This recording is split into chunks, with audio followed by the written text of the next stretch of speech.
You got to walk us through, because we were doing another interview with your teammate, Vincenzo. So 86 kilogram winner Mark Hall got a fall. Tell us what happened there. Yeah, I know he's a shooter, and actually he's a shooter, but I pulled front headlock there. That was my front headlock. That was my snap. Pulled him in, shoulder got me right in the lip a little bit. Pulled him down and ripped the cement mixer, man. And it was close. I mean, I could hear their corner. He knew what was kind of happening, and I just went. I was like, I went through my proper progressions, and it was there. So that happens when you go for it. Mark Mixer for the fall. Yeah. So just like the good old days. Yeah. Well, you know, it's funny. I had a conversation with one of my coaches this week, and he says, "Is there one person at a senior level that actually hits cement mixers?" I said, "There's one. There's one person." What gives you the confidence to hit that type of technique at this level? Because it's supposed to be a kid's move, right? Yeah.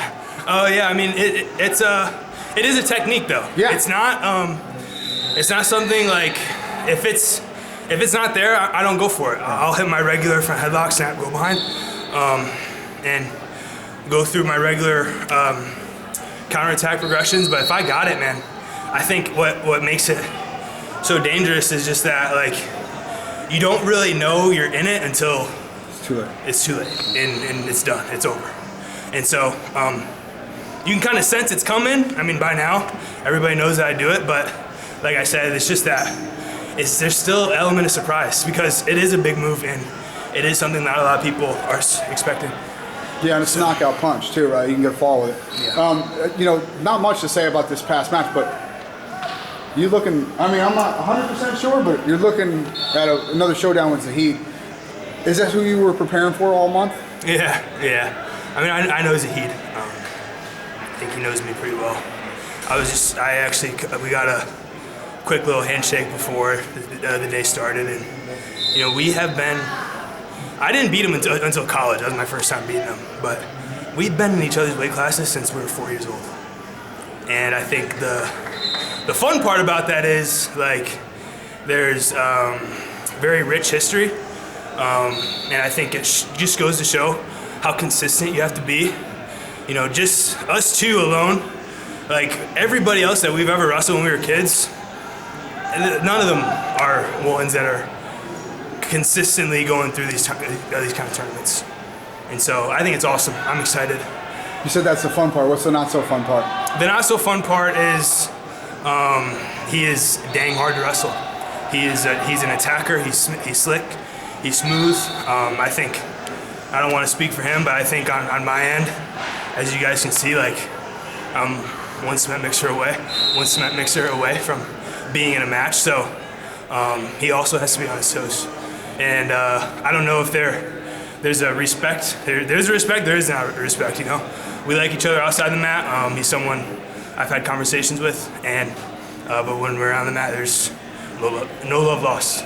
We go out there and we both want to win. Any idea how many times you guys have wrestled since 4 years old? How many times do you think you guys have wrestled? I mean, double digits. When we were kids, it was probably up until high school. High school, I outgrew him a little bit, and then he hit a growth spurt a little later on in high school. But before high school, it was probably 6 or 7. And I was 0-7 against him. And then college, we wrestled probably another 6 or 7 times. I think took 2 from him. I mean, he's a good opponent.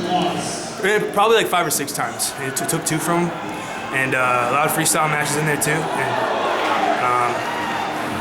I'm as ready as ever for this. You said outgrew or started to grow, right? But you're both kind of growing into 86, right? Mm-hmm. Both we're at 74, 79, 86. He looks big. How do you feel with the weight right now? I think what's interesting is just where the distribution is between us two.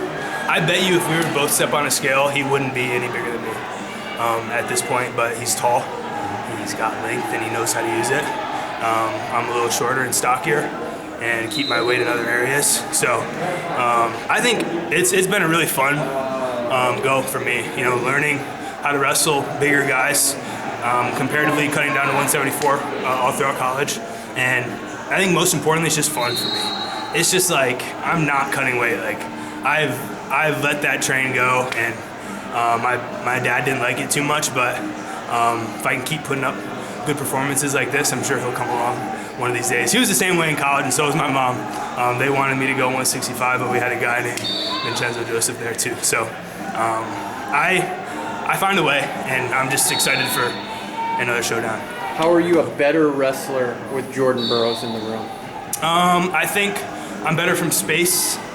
You know, someone like that, better from space offensively and defensively.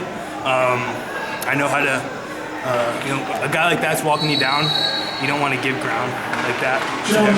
So being able to run through a shot on him, run through a single leg, a double leg on him is important. And also for him, you know, being able to run through a double or single leg on me, right? I want to extend scrambles with him. I don't want him getting up through my chest, getting me up in my stance and running through me. I want to be able to extend those scrambles and then try to score, because I think I can scramble with anybody. So yeah, it's just we have a great relationship, and not only wrestling wise, but just growing as a man, seeing how he acts as a father, as a Christian, as a believer, right? As an athlete, all of those things together. I mean, it's second to none. I couldn't ask for a better environment. Mark, all the best. Thank you. Thank you. Appreciate it.